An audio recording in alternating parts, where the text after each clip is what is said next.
प्रदेश के आने वाले 2027 के चुनाव एक धर्मयुद्ध में बदल चुके हैं और ये पूरी लड़ाई अली बनाम बजरंगबली की हो गई है, ऐसा ही प्रतीत हो रहा है। क्योंकि समाजवादी पार्टी के मुखिया अखिलेश यादव जहां बड़े मंगलवार के दिन भंडारी की पूड़ियां बांटते नजर आए और उसके बाद वो बाकायदे कैमरे के सामने बजरंगबली की पूजा करते नजर आए, वहीं दूसरी तरफ उत्तर प्रदेश के मुख्यमंत्री योगी आदित्यनाथ का कल नमाज को लेकर दिया गया एक बयान चर्चा का विषय बना हुआ है। लोग मुझसे पूछते हैं, साहब आपके यहाँ यूपी में क्या सड़कों पे सचमुच नमाज नहीं होती? मैं कहता हूं कतई नहीं होती है, आप जाके देख लो, नहीं होती है। अरे सड़कें चलने के लिए है या कोई भी व्यक्ति आकर के चौराहे पे आके तमाशा बना देगा? क्या अधिकार है उसको सड़क रोकने का? आवागमन बाधित करने का कौन सा अधिकार है? जहां उसका स्थल होगा वहां जाके करें।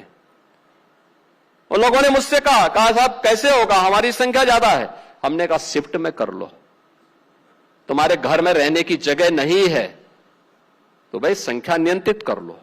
बयान आपको सुनाई दे रहे हैं और जो ये दृश्य दिखाई दे रहे हैं, ये किसी धर्म के प्रति ना प्रेम है ना किसी धर्म के प्रति आस्था है। ये चुनावी स्टंट प्रतीत हो रहा है और चुनाव में वोटरों को कैसे अपने पाले में किया जा रहा है उसका माहौल सेट करने की कोशिश की जा रही है। बंगाल चुनाव परिणाम आने के बाद जहां योगी आदित्यनाथ और उनका कैडर उत्साहित है और 2024 में जो हिंदुत्व की धार कुंद हुई थी उत्तर प्रदेश में, उसको फिर से एक बार बंगाल परिणाम के सहारे धार देने की कोशिश की जा रही है। तो वहीं अखिलेश यादव भी बंगाल चुनाव परिणामों से सीख लेते हुए सॉफ्ट हिंदुत्व के मुद्दे पर आ रहे हैं, क्योंकि पिछले कुछ दिनों में जो उनकी छवि गढ़ दी गई है उससे उनको हिंदुत्व विरोधी और मुस्लिम प्रेमी के तौर पर दिखाया जा रहा है। अब तो इन घटनाक्रमों का टोटल लब्बो-लुआब ये नजर आता है कि जहां योगी आदित्यनाथ धीरे धीरे चुनावी मोड में आ रहे हैं और वो सीधे अब अपने हिंदुत्व के मुद्दे पर आक्रामक होते नजर आ रहे हैं, तो वहीं अखिलेश यादव पीडीए और सॉफ्ट हिंदुत्व के सहारे उन वोटरों को टारगेट करने की कोशिश कर रहे हैं जो वो हिंदुत्व के वोटर भाजपा से नाराज हैं, वो उनको किसी तरह से अपने पाले में लाना चाहते हैं।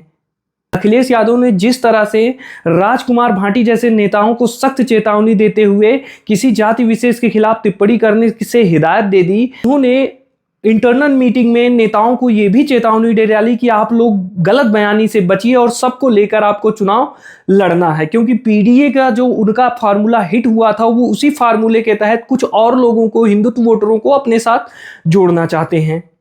योगी आदित्यनाथ भी अपने सारे कील कांटे दुरुस्त कर लेना चाहते हैं चुनाव के पहले। उन्होंने कैबिनेट एक्सपेंशन के माध्यम से ये दिखा दिया कि अभी यूपी की सत्ता में उनसे बड़ा बॉस कोई नहीं है, चाहे वो मंत्रिमंडल निर्धारण हो या मंत्री बनाने में हो। उन्होंने ये दिखाने की कोशिश की है कि वो इस समय यूपी में सबसे मजबूत और सबसे स्थापित नेता हैं। भाजपा 2027 का चुनाव एक बार फिर उन्हीं के चेहरे पर लड़ने जा रही, क्योंकि ये वो चेहरा है जो उत्तर प्रदेश से लेकर बंगाल तक हिट रहा है। तो आपको क्या लगता है?